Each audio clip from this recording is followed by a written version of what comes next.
नमस्कार, मी दीपाली आणि आज सहजच नाही का हे आमचं जे छोटं पण मोठं असं हिरवं स्वप्न तुम्हाला सगळ्यांना दाखव वाटते.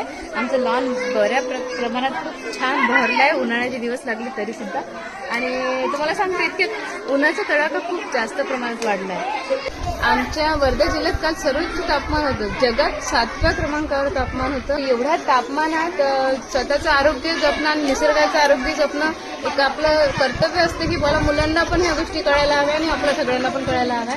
तर खरं तर हे बघा, या दिवसामध्ये आरोग्याची काळजी घेणं फार आवश्यक असतं. म्हणजे लहान मुलांनी उन्हात फिरू नये म्हणून आम्ही आमच्या मुलांना, सगळ्या विद्यार्थ्यांना आम्ही सल्ला देतो की उन्हाचं बाहेर खेळायचं नाही आणि त्याबरोबर पाणी भरपूर प्यायचं आणि आरोग्याची काळजी घ्यायची.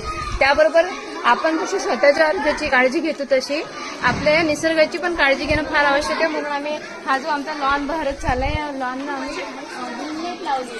आणि तुम्हाला सांगते या ग्रीननेटमुळं लॉनचं तर संरक्षण होतेच होते, पण आमच्या लहान मुलांचं पण संरक्षण होते. जेवण झालंय. जेवणानंतर इथे थोडा लॉन मधला कचरा साफ करायला सगळी मुलं इथे एकत्र जमली. आणि मुख्य म्हणजे सगळ्यात आकर्षण असं आहे हिरव्या नेटचं. वर्गात सुद्धा गरम होईल, मात्र इथे नेटमध्ये खाली आणि या खंडाळामध्ये पाणी पण देणं सुरू आहे लॉनला. तर इथे थंडगार वातावरण मुलांना मिळालं आहे म्हणून इथे मुलं बसले थोडी खुश आहेत ना मुलं. आणि खरं तर आम्ही जेव्हापासून नेट लावली आणि लॉन भरला आहे ना तेव्हापासून आम्हाला इकडेच बसायला जास्त आवडतं. अतिशय खुश आहे आमची सगळी लेकरं कचरा साफ करते. इतक्यात उन्हाचा एवढा तडाखा आहे की मुलांचं बाहेर फिरणं अजिबात बंद झालं होतं. पण तुम्हाला सांगते ह्या लॉनमुळं आणि ह्या नेट लावल्यामुळं मुलं आता छान सावलीमध्ये खेळतात. एवढ्या भर उन्हामध्ये आम्ही पाणी देतोय लॉनला. मुलं पाण्याचा खेळ करताय. खरं तर हा अक्षरशः खेळ आहे.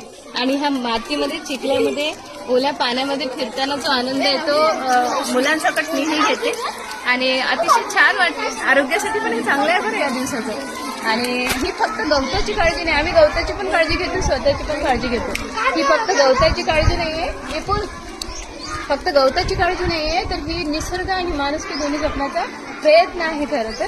आणि आरोग्य आणि पर्यावरण हे दोन्हीही सुरक्षित ठेवणे अतिशय गरजेचे आहे.